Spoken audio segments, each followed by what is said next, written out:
We go. All right. Good afternoon, everyone. My name is Stephen Lane. I'm the Special Collections Librarian here at Central Library for the Indianapolis Public Library. We're here to celebrate March Madness with Hallie Bryant. Sorry about that announcement. So that's just to remind everyone to wear their mask while they're in the library. Just give it a minute to go through that. All right. So I'm here with Harlem Globetrotter Hallie Bryant, who is also right here in Indianapolis, Indiana. And I first met Hallie last year when he came into the library with a scrapbook. And they also published a story on him in the Indiana Business Journal. And so he was working with a reporter to get this scrapbook preserved, basically make a digital copy of it. And so then I had a proposition for Hallie. How about the library digitize the scrapbook for him, put it on our digital Indy website, and just make it available for everyone in the city of Indianapolis and around the world. Anyone with an internet connection can learn about the life and legacy of Hallie Bryant, our Harlem Globetrotter here in Indianapolis. So we did that. We digitized it, and it's on our Digital Indy website. So if you go to digitalindy.org, you will be able to find it. And Victoria Duncan, she is our digital projects manager. So she was in charge of getting it all online, and she just dropped the link in the chat so you can check it out as we do our presentation. All right. So Mr. Hallie Bryant, can you please tell us about one of your earliest memories here in Indianapolis? Well, actually, I was born in South Carolina, Wow, that's right. near Greenfield, and came to Indianapolis when I was about 7. My family moved here when I was about 7 years old. Um, Went to grade school right next to my high school called Crispus Attucks High School, and the public school next to it was Public School 17. And at that time, the coach of the basketball team at that grade school, a lot of people over 40 would remember Coach Ray Crow, who coached Oscar Robertson and myself, and the Big O and I were very blessed to be named Mr. Basketball in the state of Indiana before they had class basketball. If you were number one, Mr. Basketball, that was you the best in the state. So they had no class ball. So that was a great memory. That was something that you look forward to when you were in grade school, a little person. Mr. Basketball. Everybody wanted to be Mr. Basketball.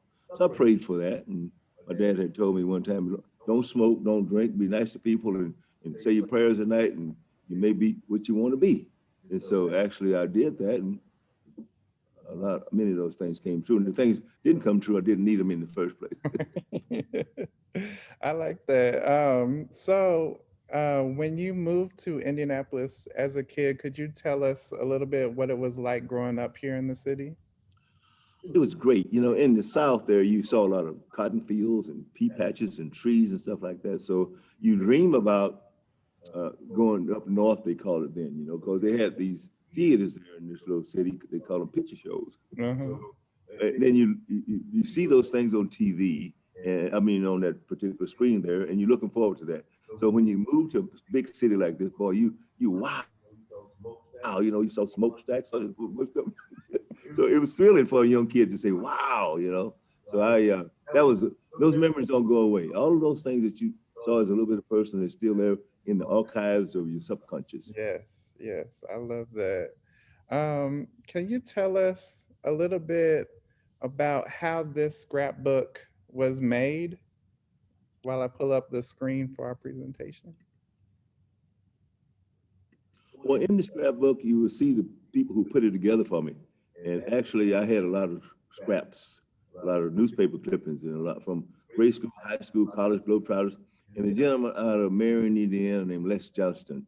And the history is already in there too, but if they read the book, they'll see who, and the lady who really helped me put it together, she just passed away, Donna Johnston and her mother. This family took a liking to me, and it was almost like they adopted me. Yeah. And he knew about my background, and he would interview me like you're doing now. And I just gave him a big basket of these things that he would send me from scraps of newspaper, and he put it all together. It's like a crossword puzzle, whatever. So put it all together, and it's it's it's really organized in an area where you can follow from like high school, college, Harlem Globetrotters, and thereafter. So he built on that. Yeah.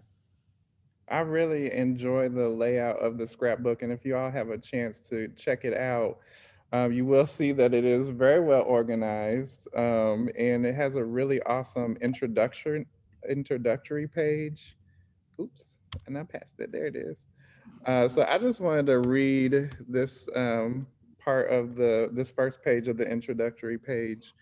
The central thread of my life has been basketball. Without basketball, I might very well have been an average student of ordinary behavior, pretty good scholarship, and outstanding attendance. No more, no less.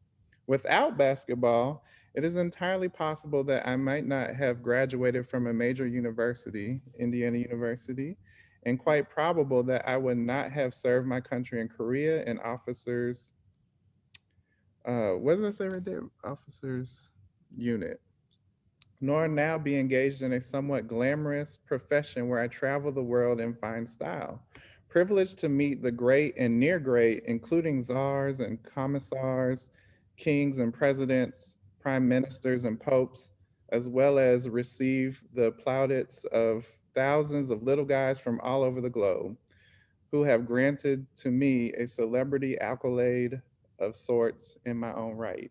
I really like that. I really like. So you wrote that? I didn't write that. The gentleman who put the scrapbook together, because I wasn't that articulate, but I've learned since then to be better. Yeah, because you did. You have a published book out there. So I do have a book out there. The book I'm proud of. It's a nonfiction book. It talks about your inner harmony mm-hmm. and how to manage the static in the attic.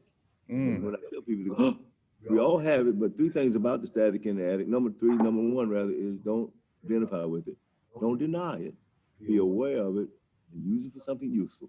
I like that. Don't it'll use you. But manage that static in the attic, buddy.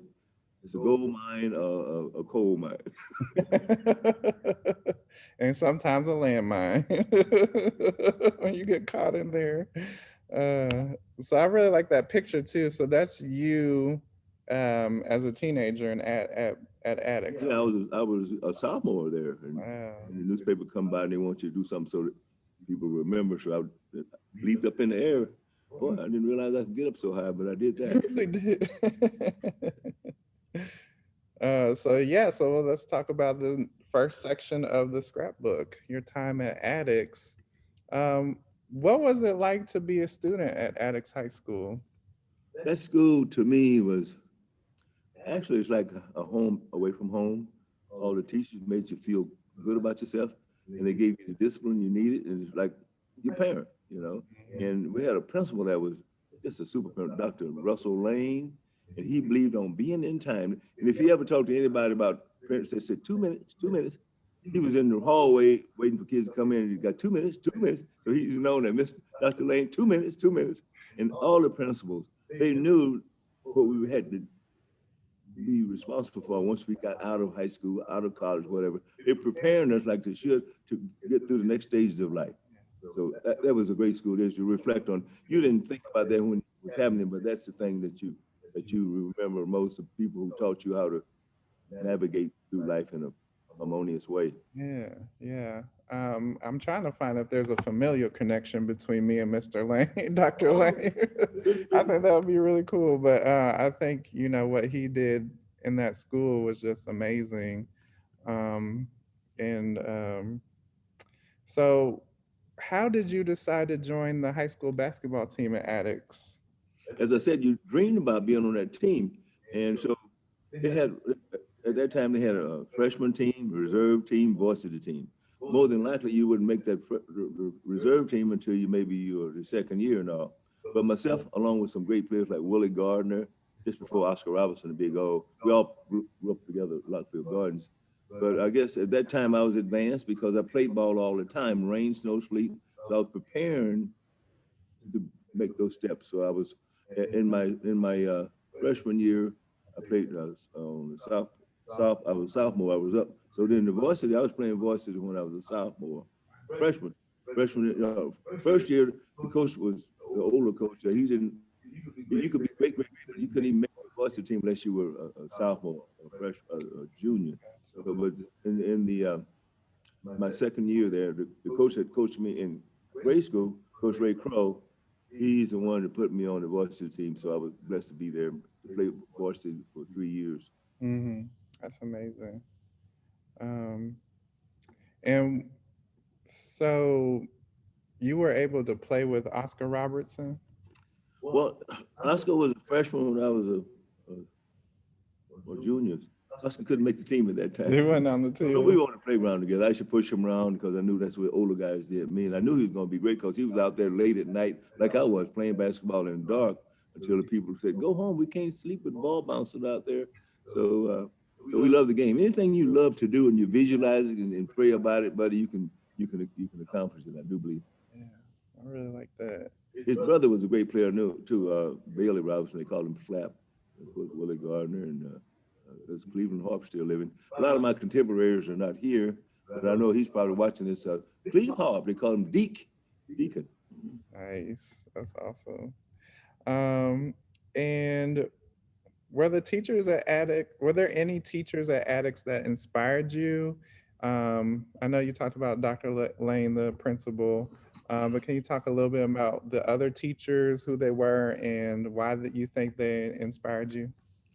Yeah, like I said, Coach Crow, he was like a dad. He was my second father. Then we had the government coach, uh, Mr. Southern. Everybody remember Mr. Southern. He used a phrase, he said, "If you don't do right, you'll be in my B class," you know. But he didn't mean be like a A, B, B here next, back here next year in this class. So everybody remember Dr. Southern, okay? And of course, Coach Ray Crow, and we had the shop teacher. The names are not surfacing right away, but those are the ones that comes up right away. Yeah, yeah. All the teachers were really, I mean, we had some great teachers there, really. The Dr. Lane, he was recruit. He had a standard. You had to fit the standard to come in to teach there at Crispus Attucks. Yeah, yeah. And so here's a newspaper article that someone must have sent you about one of the wins. So Tigers go in third. It's 50-48 at Tech. So this is when you guys are playing Arsenal Tech High School. Yeah, And let's see, Attucks win 66-44. Okay, yeah.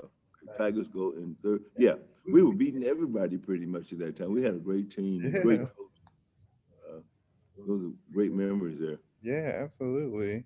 And then you obtained this nickname, the Bomber. Can you tell us how you got that nickname? Well, during that time, the great fighter Joe Louis, they called him the Bomber. Mm-hmm. I was kind of muscular, and I used to drive with people hanging on me. So I think that's why they called me the Bomber. Hell, the Bomber. So somebody tagged that name on me, and then it kind of stayed with me, the Bomber. Yeah.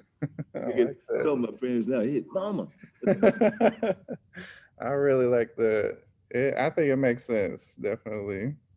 And so in 1953, you joined the Indiana All-Star team. What was that experience like? It didn't look like there were very many Black players on the team. Just two Black players. Yeah. Actually, as I said earlier, you dream about being Mr. Basketball. You don't Mhm. even join them. You picked the news media from all of the cities would pick the number one player in the state. And so, as I said, I dreamed about that, prayed to be Mr. Basketball. If you were Mr. Basketball in the state of Indiana, you could go to any college in the country. And so I chose to go to Indiana University. It was home, it's pretty much. And so that's how it goes. Mr. Basketball. Now they have, I think, 4-class, 5-class Mr. Basketball for each one, but it's watered down to me. But Yeah. probably more people say I was Mr. Basketball. But at that time, if you say you were Mr. Basketball, you were number one in the state. Wow. Wow. Excuse me for bragging, but when you get my age, 106, you can brag. I think that, yeah, I mean, you definitely have bragging rights there. And yeah. Also, if you played the Kentucky All-Stars, Mm, and we started playing, that was the first year we played both Indianapolis and Louisville, Kentucky. So I was blessed to be Mr. Basketball and to win the Star of Stars in Indianapolis. That means you, of all the players in the state of Indiana or Kentucky, you Mr. Basketball. wow. Then go down to Louisville, play down there. So we won both games, and both of them were sellout. Butler Fieldhouse was packed. People were outside trying to scaffold tickets, scaffold, yeah. And then down there, it only held about 7,500 people, people around the block trying to get tickets coming to see the Globetrotter, to see me, and along with the other players on the other Kentucky team. And it's strange, during that time too, the race situation was worse then at that time, but they had the black section, white section. Yeah. But at the end of the game, you had Caucasian girls, boys come up want to get autographed, you see. And so I think athletics kind of help pull people together, down through the years. Yeah. So you're competing. Absolutely, absolutely. And what was it like getting that title of Mr. Basketball? What did that feel like? It's like if you're an actor or performer to win the Oscar, I mean, that's something that, like I said, I prayed for that. That's it, man. Because you're going to get all types of accolades, plus it makes you feel good. You must have done something right. Yeah. So that was great. Today, even, of all the awards, even being with the Globetrotters, traveling around the world, that at that time, one of the most impressionable years, sticks with you. Yeah, absolutely. So now I want to move into your time at Indiana University. Can you tell us what it was like playing for IU Bloomington? It was a great experience. Mm. Again, you run into a few little snags pertaining to race, but then they say that which will not kill you will make you stronger. Mm. And also, you're making a pathway for other young black kids come along too. Because Bill Garrett was the first black player in the Big Ten. He's from Shelbyville, Bill Garrett was. So, and then he was the first, and I was the third black player at Indiana University. The second was Wally Choice from New Jersey. Wow. So you feel good about having done something that helped blaze the trail for others. Absolutely, absolutely. What was it like in Bloomington when you moved down there?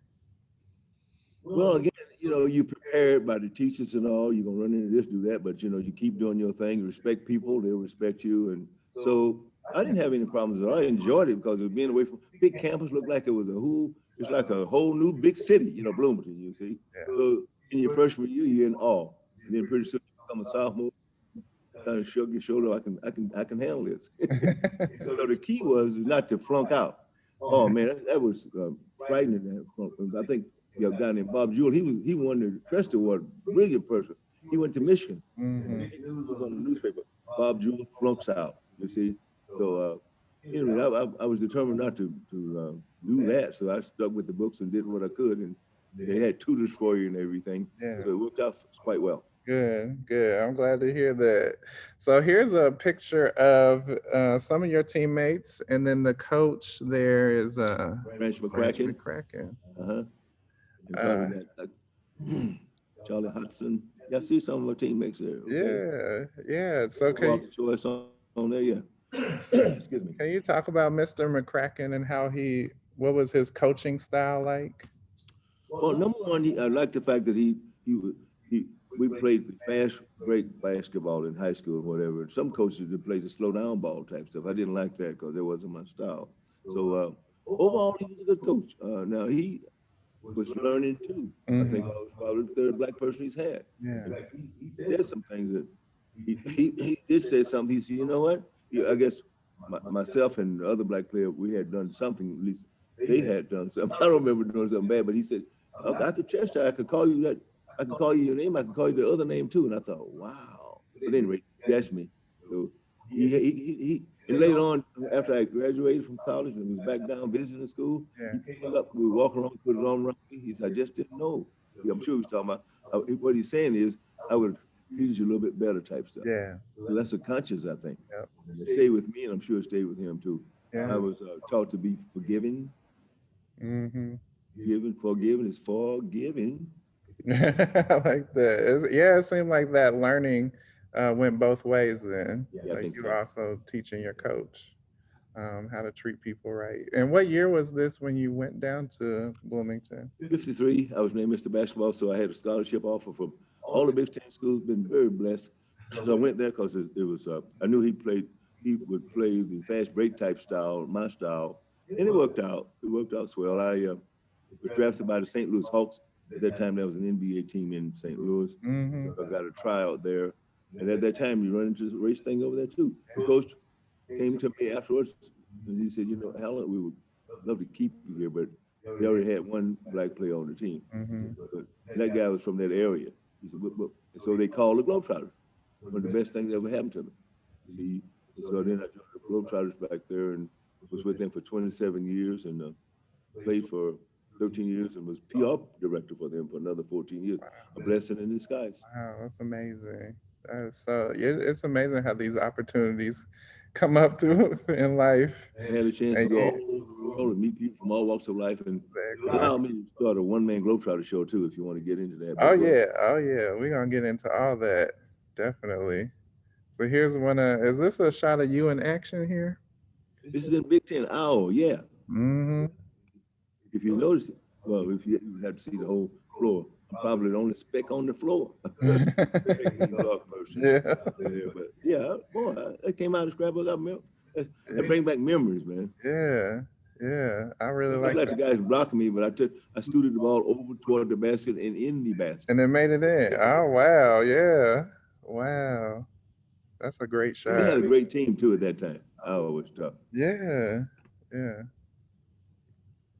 Um, and then so after you left IU Bloomington, you joined the military, or what, did you join the military while you were down in IU Bloomington? At that time, uh, it was compulsory to take ROTC Hmm. for 2 years. Now, if you didn't take it for the third and fourth year, you could be drafted out of, and they can send you where they want to. So I decided it makes sense to me to stick with it and get my lieutenant bar. And then from there, they send you to another place to get you training to go in as an officer of Fort Benning, Georgia. And so I got my, I think it was 13 months you had to do in order to train yourself to go further. And so I was drafted. Didn't think I would get sent overseas, but I went to Korea. Hmm. And that was scary. Like, I mean, it was really during the time that they had people digging in. I could hear people digging in, DMZ and all that. It was scary. Yeah. So luckily, I had the captain kind of. I was with him most of the time because I was in second in charge and he was the captain. So it was a great experience for me. It helped me to become a little less than a prima donna. Yeah. Yeah, boy, made me appreciate all the nice things back statewide. Yeah, yeah. And it seemed like you also, had that kind of leadership role while you were in the military. And actually, we have your diploma right there when you were at Fort Benning. So Yeah, there's your diploma, which was in the scrapbook. yeah. And then some pictures of your service there. And there was a picture of Okinawa. Were you stationed there while you That were? was the place that we played the All Army tournament. Ah, okay. We were, I got the award MVP for that. That's allowed me to brag. So I was still stationed in Korea. Um, I think it was about 60 miles from Okinawa, and we played the tournament. That's where they had the playoff, the championship game. Yeah. Boom. I was lucky to get that. So there were still opportunities to play ball even in military service. That's Thank pretty God, great. because I Yeah. probably lost to those. Yeah, that's great. So here's another collage of pictures. Is this when you were in Korea? Yes, that was when I was in Korea. Yeah, so you got Uh-huh. pictures of people that live there and other soldiers and things like that. Yes. Uh-huh. And the Santa Claus, it must have been around Christmas time. Yeah. Yeah. Great experience. I wouldn't give anything for it. Yeah, it's amazing. So yeah, so then, so when did you become affiliated with the Harlem Globetrotters, and how did that happen? Well, the founder and owner, Abe Saperstein, in Chicago, so it wasn't too far from Indianapolis. And there was a friend of mine named Willie Gardner. We played on the high school team together. So he didn't make the All-Star team because you had to graduate. But since he didn't graduate, Saperstein picked him to come with the Globetrotters. So he was the MVP with the Globetrotters during the big All-Star games. Willie Gardner was a great player. Mm-hmm. And so imagine if they had to pick two Mr. Basketballs, we probably would have been 1 and 2 considering. But he went on to play with them for a number of years, and he was drafted by the New York Knicks at that time. And he made the team, but he couldn't play because he had a heart murmur. They had not to play. So, but later on, I guess the Globetrotter took a chance with that, and the doctor said it was okay, so he played with them for a number of years. Oh, good, good. And so there were a lot of opportunities to travel with the Globetrotters too. Can you tell us when you started with the Harlem Globetrotters? What year that would have been? 1957 when I 57. graduated from college and straight to the Globetrotters. Mm-hmm. Wow. Oh no, excuse me, 57, 57, yeah. So 50, 57, 58. At the end of 58, I was out of the military and then Globetrotter. Well, I went to them first, Yeah. 57. Then I was a few months later. I finished that season with them. And then with Gotcha. the Army Okay. for 2 years, because I had an obligation because of the lieutenant. When you go those 2 years, 4 years ROTC, Yeah. you have to go. You're gonna go one way or the other as an officer or peon. Gotcha. That's when the draft was on. Gotcha. Gotcha. So, so playing with the Harlem Globetrotters, it really took you all over the world. Like you were really globetrotting. Is there a place in the world that you would consider your favorite place you visited? Well, at that time, Australia, Really? because see, when it's cold in December, Uh-huh. it's freezing. It's like 80 degrees over there. Yeah. And then people kind of appreciate the Globetrotters, but if you go over there, man, everybody's looking for an autograph and boom, boom, because they don't see too many. Probably like Sydney and Melbourne and Adelaide. That's my favorite country because all of them were very exciting because for the first time, and you dream about going these places, Yeah. and you go these places, get paid for it too. Yeah. I've been blessed. Yeah. That's amazing. Australia, New Zealand, and of course Hawaii. The trotters went everywhere. That's why I think that was a great. It's an education Yeah. worldwide. Yeah. Can you tell me how or why the Globetrotters or how they set up this ability to travel the world and and play basketball just everywhere? Well, I think that the founder was kind of a genius, so to speak. You know, he knew that people like different things. And the music, Sweet Georgia Brown, is very contagious. When you hear it, you think it's a fun time. And all people have a little child inside of them.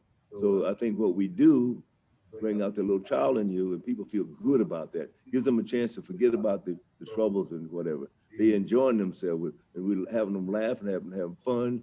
And laughter is quite medicinal. Yes, absolutely. Definitely. I mean, it looks like everywhere you are, there are just people smiling. Here's a picture of the yearbook from 1964. It even talks about, has Abe Saperstein's name on there, and then the picture of your teammates there Yeah. as well. And you are at the bottom right corner with that pose. Yes. I got really good at recognizing you in all the pictures. Yeah, man. They had this picture of mine. It was in a silhouette that formed Uh-huh. billboard for some reason. I guess because I was doing something It's harmonious. really cool. Yeah, it's like a really nice action shot. Definitely. It's a great pose. Um, so, what was practice like for the Harlem Globetrotters?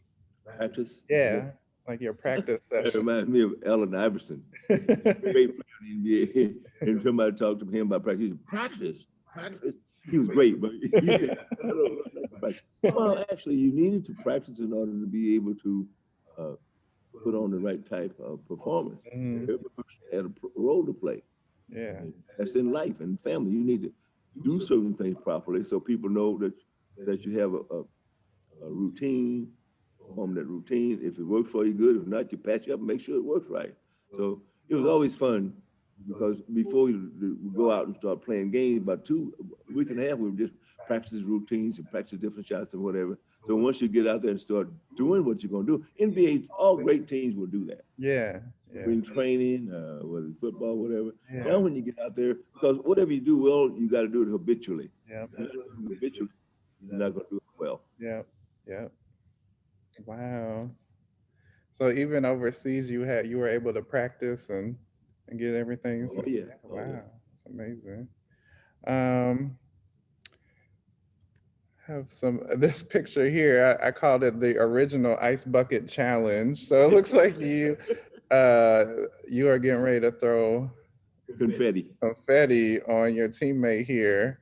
But it looks like the caption says, "Oh, Hallie, um, was this there? Sharing the old water bucket routine. So was that like a way you guys would wake each other up?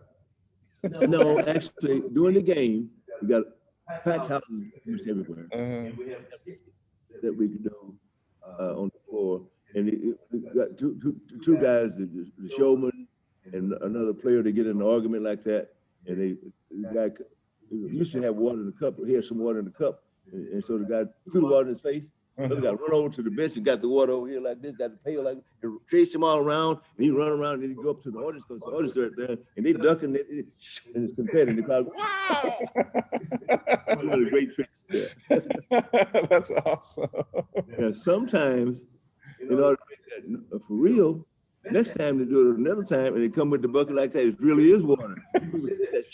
But the people are kind of paid to take the water. Yeah, you're sitting in like the splash There area. you go, so it won't get sued. Yeah. You never know it's water confetti. It just looked like you guys had a lot of fun, just being on the road and just being together. What was it like traveling the world with the other team members? I mean, it's just like I said earlier, like family, and you know that you're going to cause people to feel good, knowing that each game you play, you're going to have people up feeling good about themselves. When you can do that, you're doing something worthwhile. Yeah. And little kids coming up with the autograph, all ages, you know, like I said, we all have the little child in us. If you want, that's why I think the Globetrotters is probably the most popular athletic team in the world, because you're touching people. Laughter has no language barrier. Yeah, yeah, that's so true. And it's like you don't even have to speak the language for people to be entertained, and that's Everybody why. laugh in the same language and cry in the same language. Exactly, exactly. Um, so how did so here's an article from Indianapolis just saying that former Addict star is now with the Harlem Globetrotters. Do you know how Indianapolis thought of you being a Harlem Globetrotter? Well, it's like because the sports writers like me, like Bob Collins and Jeff Cadeau, those persons. So you're really representing the city. So whenever you do something with that type of accolade, I guess you call it, Yeah. coming home, and there's a Globetrotter. You know, we Globetrotters from Indianapolis. So it's a two-way thing. Yeah. You know, you enjoy, particularly if you were a mannerable person and not braggadocious and a thief.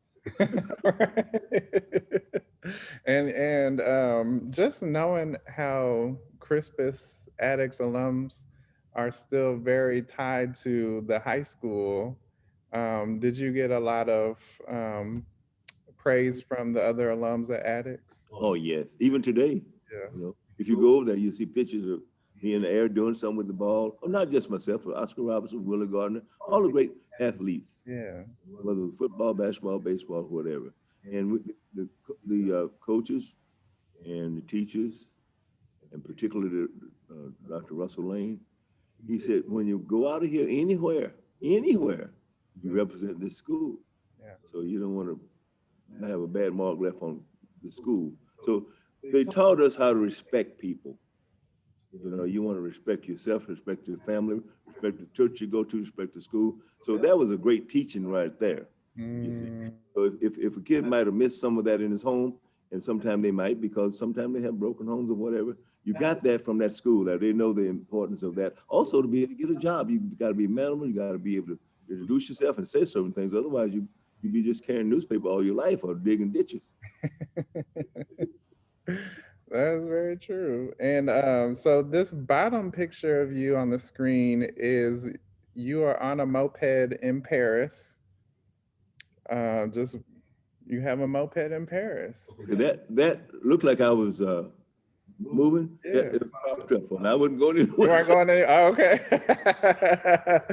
That was a photo op. I was about to ask if that was your mode of transportation in Paris. But I definitely like that picture too. Looks like you're having fun. Um, and then you were on a movie set in Madrid. Yeah. What is this movie? The El Cid? Uh, I don't have my glasses on here now, but that one of the great stars. But Charlton Heston is There on you is in the go. picture He's in it. there. Yeah. Yeah, yeah. So you got to meet Charlton Heston. Were there Yeah. any other celebrities? You name it. The Globetrotters got to meet all of them. They invite us backstage. As I Yeah. said, I don't have my glasses on right now. Charlton Heston, any of those great movie stars at that time. Mm-hmm. People who went to LA, Yeah. Hollywood, I bet. they would come by the studio. They would introduce us. Wow. And as I said, I playing for 13 years was great. And then I was the PR person. Whenever I went into these different cities in order to promote the Globetrotters, they wanted me to wear the uniform on TV and carry a ball and do some ball handling tricks. And I forgot to bring one today because I can still do the tricks because pretty they're pretty easy for me to do because I've been doing them all my life. See, Yeah. you do the 3 legs behind your back and spin the ball on your finger. Everybody likes to spin the ball on your finger, but Yes. bump it off one fist up here and back and then down your back and around your back and razzle dazzle do. All right, we're gonna have to do another video where you do some of these tricks. I would love to see that. But is there a celebrity that really sticks out in your memory as like you really enjoyed meeting this person? Charleston Heston was one of my favorite. You name a couple, I mean, but usually you, as a kid, you gravitate, start liking someone who's popular and who's clean or whatever. Yeah. Because Sidney Poitier, Yeah. you used to say like, well, you look like Sidney Poitier, but he was smooth, very excellent communicator.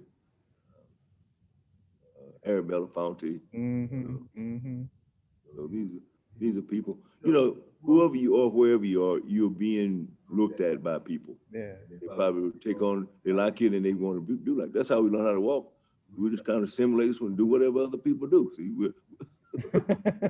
you always want to kind of watch your step and leave a good legacy. Yeah, I think you definitely done that for sure. So this is a picture of you um, in Poland in 1961 at a. Sold out, probably about I think I mean, 38,000. it's packed. It's packed.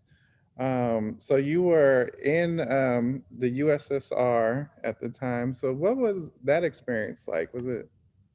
When you there, usually we have there for maybe 5 or 6 days and play every night. Mhm. Try to play every night because it's a performance rather than running down the floor.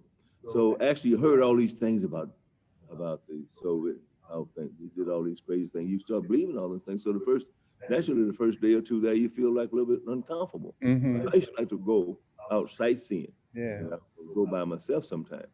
So I'm out in someplace, and then I saw this person behind me. It was a lady, and I'm trying to move fast like that. I got fast, and she walked fast. She was running, and then a guy came. Both of them was running, and all they wanted was an autograph. And I tried to go autograph. They backed up, doing like that.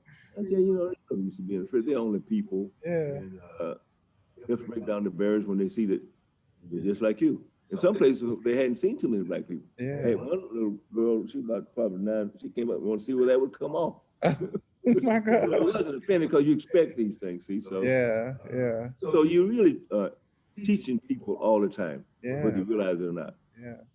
Exactly. And people become more aware. We're much more alike than we are unalike. Mm-hmm. So did you view the Harlem Globetrotters not just as entertainers, but also teachers? Oh, without a doubt. Yeah. In fact, I started a one-man Globetrotter show, and I edutain. But once you get people attention and laughing and having fun, then you can put in little points that might not even know they got them. Yeah. We're all teachers, whether we know it or not, even in our silence. Mm-hmm. I love that. Yeah. I think there were just so many opportunities for people all around the world to just learn and just exchange that culture, just a cultural exchange, basically. Yeah. When you see people who might not be thinking about you a certain way or doing certain things, that's an opportunity. Mm-hmm. Yeah. Exactly. Exactly. Here is one picture of you and the Harlem Globetrotters in Istanbul, Turkey, as well. Yeah. You're on stage with it looks like a band or something. Yeah. So I think they did something, make some photographs of us like we were playing some instrument. That was a photo op. It definitely looks like you guys are having fun for sure. Yeah. And then you also in Zimbabwe, Yeah. Wow. all over the world. You didn't even remember that was in there, huh? I remember all of this. I was like, oh man, like I Yeah, said, at my age, most of these guys have passed on, but I'm been blessed to still be yeah. here. This is great. You know what? That's a great thing that you've done for me by having this scrapbook digitized. I think so too. Keeping it alive, and then we're able to talk about it too. Yeah, So anytime they want to ask key questions, I'm ready for whatever. I love being asked questions because it triggers those memories all over again. The tapes start rolling again. yes. I don't have to make up anything. It's just Yeah, tell that's your lived experience. Yeah, exactly. What's there to make up? Yeah, you really lived a very extraordinary life. as Um, I look at these photographs, I can only see three people on there that are still alive, oh, three or yeah. four at the most. Oh, It's wow. amazing. One guy, he was had trouble seeing. He wear his big thick glasses. And he's in not a nursing home, but next thing up to a nursing home. But Mm-hmm. I call. We can talk all the time. But he told me he's officially blind now. But Mm-hmm. 82, great guy named Tony Wilcox.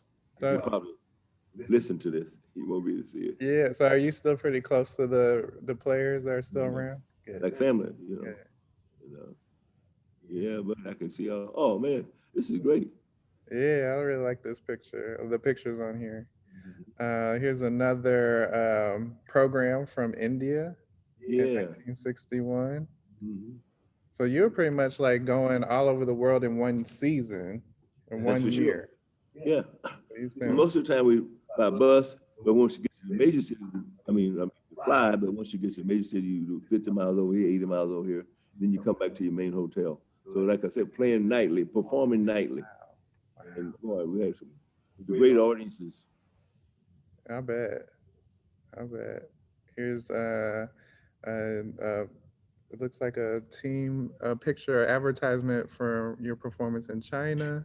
That's right. All over, just really all over the map. And then I wanted to end with this picture of the Harlem Globetrotters and the kids. So you just working with kids. I know you work with a few youth centers and community centers.